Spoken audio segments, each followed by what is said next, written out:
I'll try to move through it pretty quick, but just to give you that overview, I'll give you a who, what, when, and how of what our project is, the Penn GSE Educational Leadership Simulation Development Project, talk about our next steps, and I will mention to you the couple of Penn GSE Executive Doctoral programs that kind of cover a variety or range of different areas of education leadership. So the who of our project, who we're targeting in bringing in to work in the project, are early adopters that are current practitioner leaders who work in the field. So people like Tom, people like my colleagues from the doctoral program I was in, who are currently K through 12 principals, administrators, central office leaders. And the idea is taking those early adopters who have a strong theoretical background from having worked on a doctoral program, done a dissertation, done theoretical research, but really are current practitioners. And Penn GSE is very focused on this idea of, as Will Thelmer was talking about, theory and practice being really together and not being viewed as here's theory over here, here's practice over here, and nary the two shall meet, which is what happens all too often kind of in the world outside. So Penn GSE is committed to that merging. And this program seeks to expand on that, taking this theoretical knowledge base of the alumni practitioners who will then come together and actually, again, as all of you are dealing with, and we heard Ken talk about this at the beginning, capturing the experiences of the wealth of knowledge that is imminently leaving our organizations and our fields, and taking that snapshot, saving that information, and being able to pass that on to future generations of leaders or workers in whatever context that you or I are in. So the place that we focused is the mid-career doctoral program, as we have an emerging alumni network. We have 10 years of cohorts that have gone through the program, and the 3-year program, and that group provides a really good base for theory and practice together, and to create this network of simulation writers and developers. So the goal, just so that I can summarize it, is to take current principals, superintendents, and so forth, and actually train them in the use of SimWriter, and actually have them work on micro and mini. I'll call them mini, so we haven't talked about it. I say micro sims as these kind of 3 or 4 step sims, and then mini sims, which might be a little bit more, 10, 15 steps, and then larger simulations as well. But really creating that library together as a network of simulation writers and designers. So the what, as I mentioned, is a library of these micro sims, mini sims, and more extensive mega simulations. They become, our goal with Penn GSE is for simulations to actually become a new form of scholarly peer-reviewed publication. So that the actual sim that's produced is a piece of scholarly work. It is peer-reviewed for content and looked at by other people within the field to say, does this accurately represent the experience of a principal, say?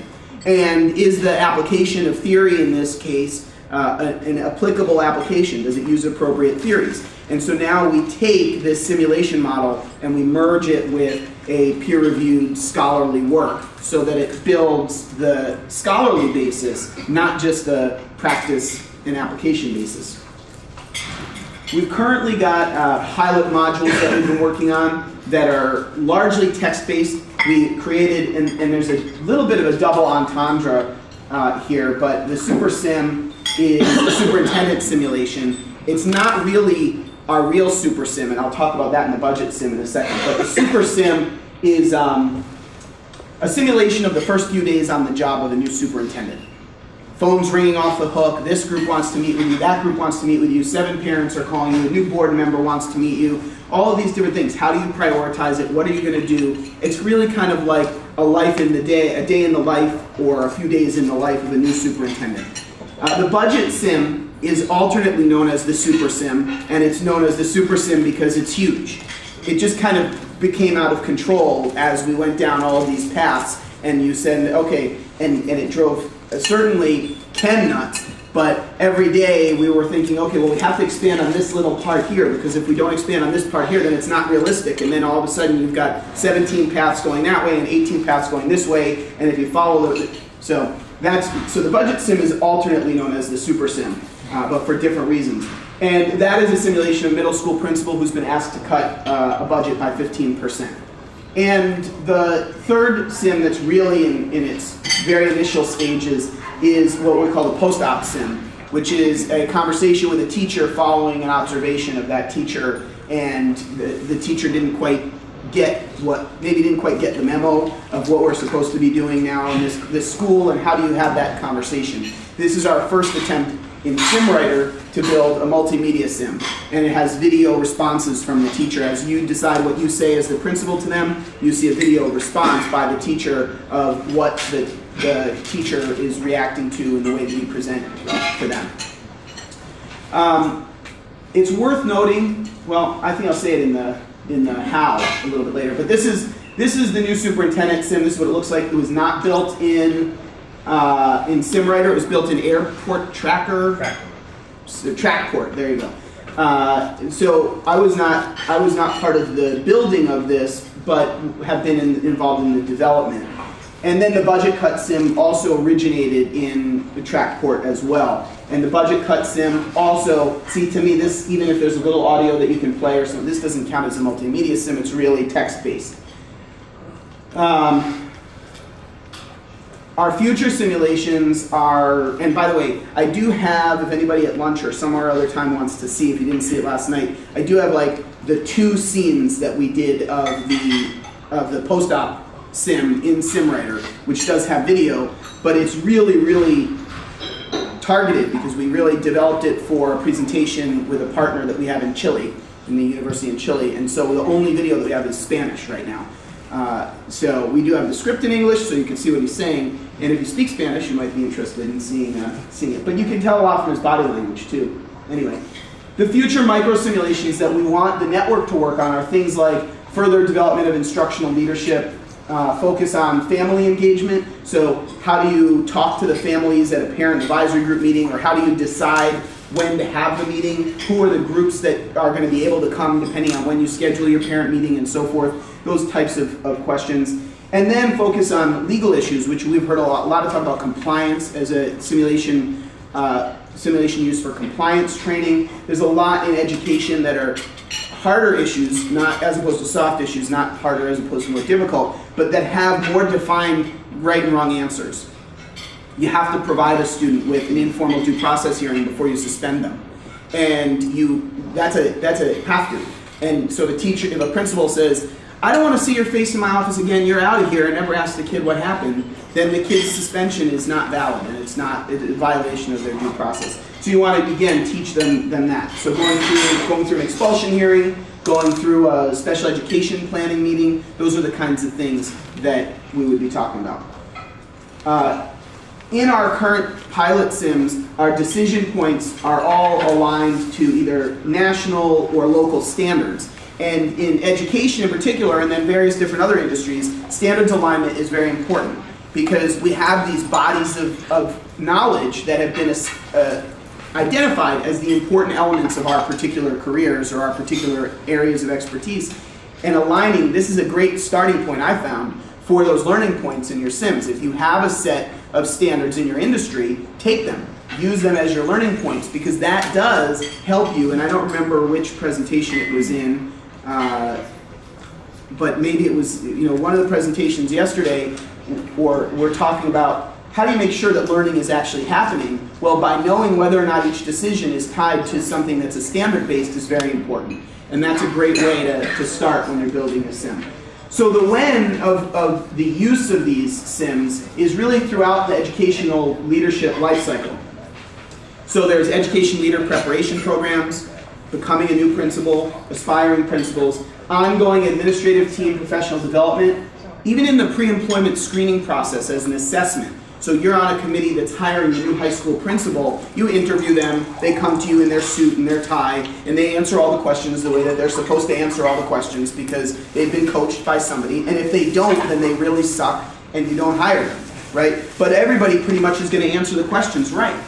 So you give them an opportunity after that interview then to engage in an immersive learning type experience and take what they do in that immersive learning experience, not as feedback to them, but the learning really is for you as the hiring committee to consider what did they do, what decisions did they make, and why. You ask them for reasoning in this process of this sim, why do they make those decisions?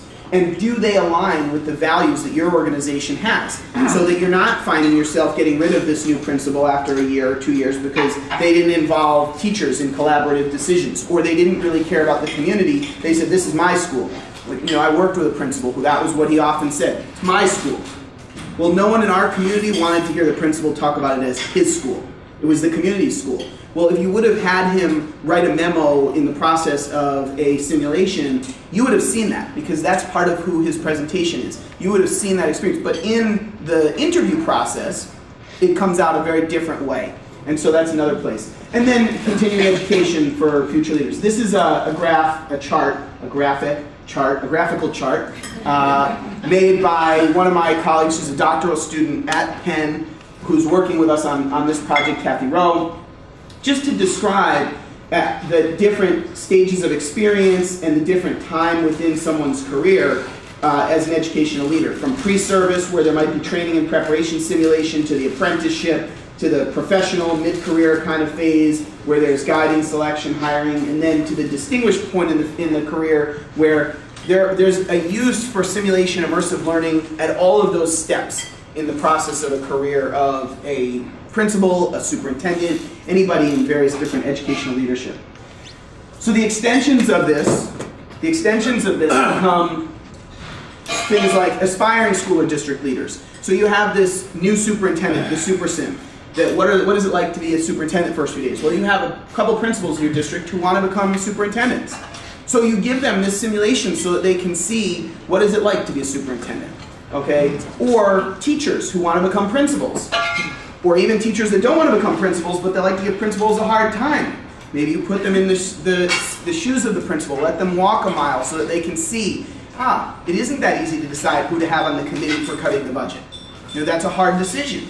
And it gives people that view. It allows people to walk the mile in another person's shoes, and that's another advantage of simulation. Even if it's not, all of us yesterday, most of us at least, felt like fish out of water when we were watching a simulation about treating atrial fibrillation and heard words that we couldn't even repeat, let alone understand.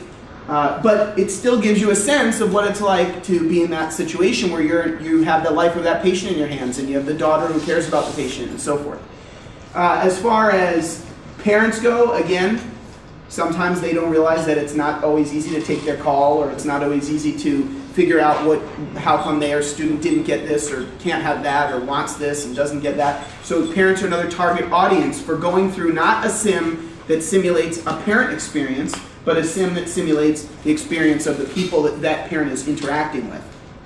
And lastly, school board members are another area where this is really important. School board members often come into their positions without any idea of anything in education.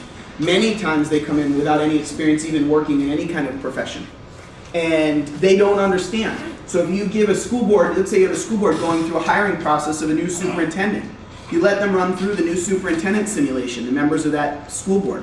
When that superintendent is hired, maybe they won't call him the first 4 days, or her the first 4 days, because they realize that that's a really chaotic time. But they were thinking before that they would have called because, of course I want to introduce myself, I'm just being nice. But they don't realize. So it's a way of expanding that realization, expanding the paradigm for the various different people who are constituents. Cassie and Karen talked about the different types of simulation, for learning or for assessment. And when we say how we design these, our primary design, which I think that you'll hear Ken talk about in a presentation later, is our primary design is a formative, collaborative, professional development, classroom use model. So the idea that we have primarily for our work is that either individually in a room like this, or before they come to a meeting, all the principals in a district would run through the simulation. And they might do it in small work groups, and then they'd come together in a classroom and they would talk about the decisions they made. So that the Sim's goal, and this is another place where Ken and I like to wrestle a little bit, but the Sim's goal is not necessarily to say that was an A decision, that was a C decision, that was an F decision. Because there are times, though we, the hand of God that are writing the simulation, might believe that you always should have a teacher on the committee or a parent on the committee. There are schools or contexts or situations where it isn't appropriate to have a parent on the committee. But let's talk about why that decision was made. Let's have that discussion and that conversation together as an administrative team. Let's have a shared experience, and then let's grow together as a team by really talking about the issues and the ideas. That plays into the issue that was talked about at another session yesterday about whether or not you use your own organization. Because if you separate yourself from your own organization, it's not your school, it's not your district, you don't have to worry about the personalities of the people that are involved, and you can be critical. It's much safer because there's space. And when there's that space, it's safer for people to give real feedback. It's safer for people to say, well, yeah, I would resist, like in our budget cut sim, the governor says that you have to make a 15% across the board budget cut. Well, I'm not going to tell my superintendent in my real district that I'm going to resist a directive from the superintendent. But maybe I would want to resist, and maybe we should be talking about why I want to resist as a group. But we're never going to have that conversation if it's not a path in a sim that we can kind of blame on that guy over there. And that allows us to have that conversation. It could also be used for individual learning. Like I said, board member training, they run through the sim so that they get a sense of what's going on in the context. Maybe without the blended model, maybe not coming back together after for follow-up. And then as I said, and as Cassie and Karen talked about, for assessment. Okay, could be summative, independent, pre-employment screening, administrative preparation programs as a capstone. Let's look at what you did and let's see how you applied what you did. I would envision it, yeah, go ahead. For the pre-employment screening, were there like HR considerations, like how different age groups might answer questions? And there are HR considerations, and those are going to obviously be contextual based on the state and where you are and what the legal background is in the particular area you are. What I would say is this: we don't advise, we're not even insinuating that or intending that it would be, here's the test, and the way that like a police or fire test might be, where here's a cutoff.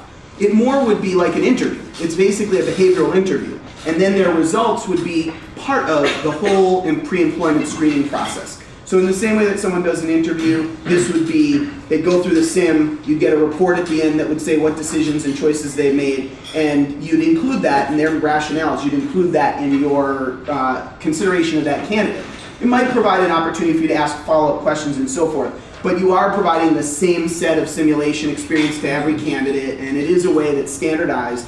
But there are HR considerations, so that is a path that you have to consider, and certainly making sure that you're sensitive to those issues there. So this is a very good question, and it is something we're thinking about. In education, we have continuing education units required for ongoing certification. That's another area that we would be talking about. So our next steps, we're working on developing an initial training on SimWriter Pro for the early adopters in our alumni network. We're also looking for funding opportunities. We're completing some grant proposals where we're going to go out and look for organizations that might fund this kind of development. And again, looking at the development of peer-reviewed standards for the content. That's a really important element for us at Penn GSE. And then as Ken has talked about, the vertical markets, expanding this in the educational sector. Not the educational sector as in we're all part of the educational sector because we all educate people, but the educational sector as the content area, K through 12, higher ed, teaching the people that work in that segment as a vertical segment, and the expansion to teacher education, which would kind of be the level below administrative or leadership, expanding kind of widthwise to independent schools, looking at higher education, looking at chief learning officers or learning organizations within companies. So you guys have your experiences, a lot of you are working with learning organizations within an organization as a whole. The people who are the trainers, it's kind of a train the trainer kind of an aspect, which falls in, I think, to this same vertical market. The three main executive leadership programs, and I would encourage, and Ken has talked about working in the CLO program and be on the faculty there. I would encourage you to take a look at those. Penn has some great graduate school doctoral programs, and for those of you that are in learning, you are the chief learning officers or chief learning agents. There's some great opportunities at Penn to get that theory side and again the practical side as well. So that's all I have for you. I'm glad to take any more questions besides the HR one.